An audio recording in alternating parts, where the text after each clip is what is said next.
Did you know that according to recent government statistics, healthcare spending in the United States reached a staggering $4.8 trillion last year? That is roughly $14,000 for every single person. But where exactly did all that money go? You might think it goes directly to doctors, nurses, or your local hospital.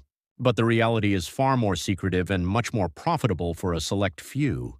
Today on May 2nd, 26, we are going to track down this massive pile of cash. We are going to look at three giants quietly controlling the game. I am talking about Eli Lilly, Intuitive Surgical, and Stryker. These companies are generating billions. But how are they doing it while everyday patients struggle? Let us follow the money. To understand this mystery, we first need to look at the clues hidden in plain sight. Think about your own family for a second. Maybe you have an uncle struggling to pay for his monthly diabetes medication, or maybe a parent who recently needed a knee replacement. And the hospital bill was completely terrifying. We have all felt that sudden panic when looking at a medical invoice. You look at those numbers and think, I'm just trying to be healthy. Why does this cost more than a car? You are not alone in this. Millions of people feel this exact same frustration every single day. But while we worry about out-of-pocket costs, someone else is breaking revenue records. Let us start with our first clue, Eli Lilly. Eli Lilly is famous for its weight loss and diabetes drugs.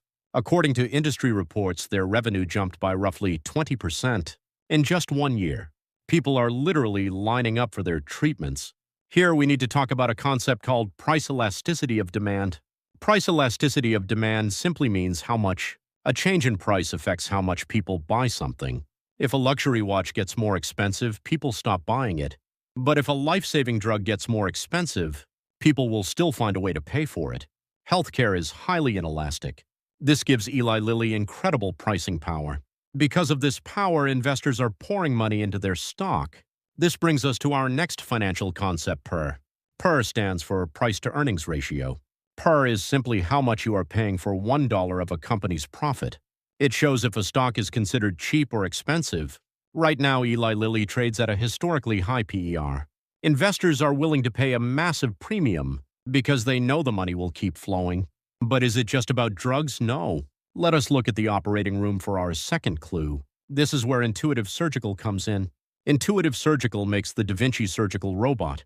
If you or a loved one had a minimally invasive surgery recently, there is a very high chance this robot was used.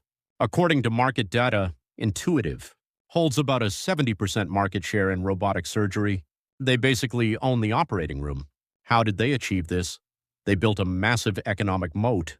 An economic moat is a protective barrier around a business. It means a company has a unique advantage, like patents or high switching costs, that stops competitors from stealing its customers.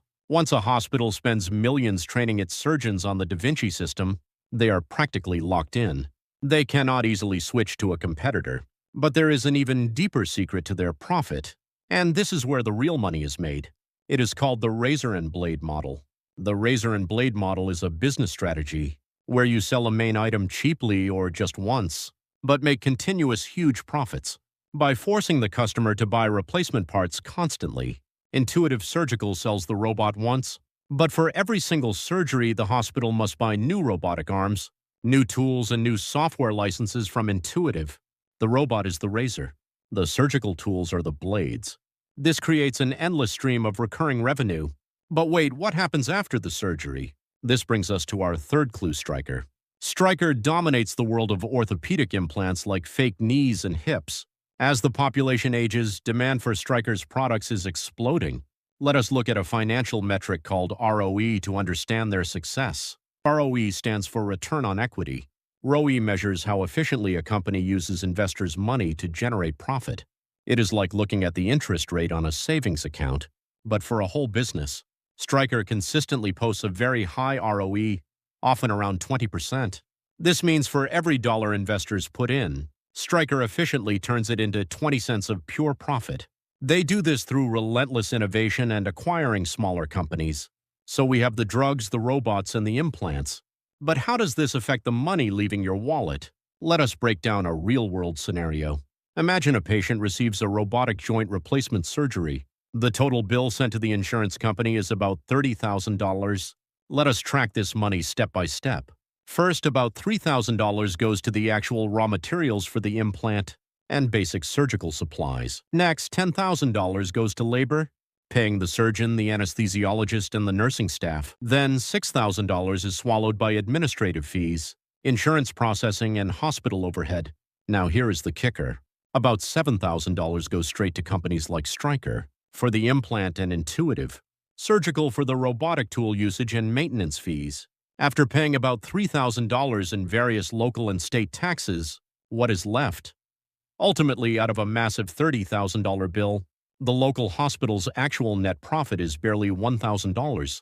Think about that for a second. The hospital takes all the risk, manages the patient, and keeps the lights on. But the technology and device providers take a massive guaranteed cut right off the top. The game is heavily tilted. You might be wondering if it is like this everywhere. The answer is absolutely not. Let us do a quick comparison. Look at the United Kingdom's National Health Service, the NHS. In the UK, the government acts as a single massive buyer. They negotiate directly with companies like Eli Lilly or Stryker. Because they buy for the entire country, they demand massive discounts. In the US, thousands of different hospitals and insurers negotiate separately, completely losing their bargaining power. Let us also compare this to the standard auto manufacturing industry. In the car industry, average profit margins are usually around 7% to 9%. It is highly competitive, but in the medical device and pharmaceutical sectors, companies routinely enjoy net profit margins of 20% to 25% or more. Logically, building a safe, reliable car is incredibly complex and expensive. You would think car makers would make more, but the reality is the exact opposite.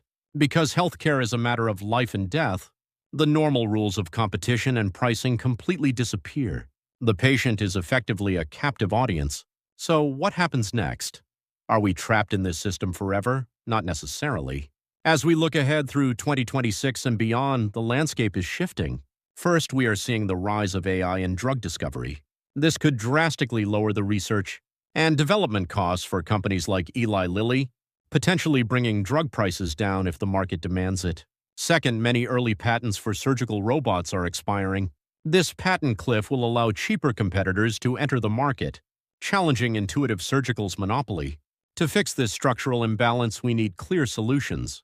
First, we need absolute price transparency in hospital billing, so patients and insurers can see exactly how much is going to tech companies versus actual care. Second, government programs like Medicare must aggressively expand their power to negotiate bulk prices for high-cost devices, just as they are starting to do with prescription drugs.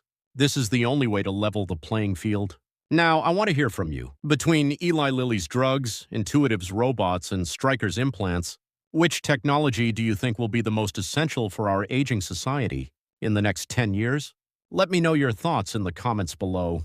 In our next video, we are going to dive deep into the fierce war between Novo Nordisk and Eli Lilly and see who is really winning the weight loss gold rush. If you found this breakdown helpful, please hit that subscribe button and leave a like to support the channel. See you in the next one.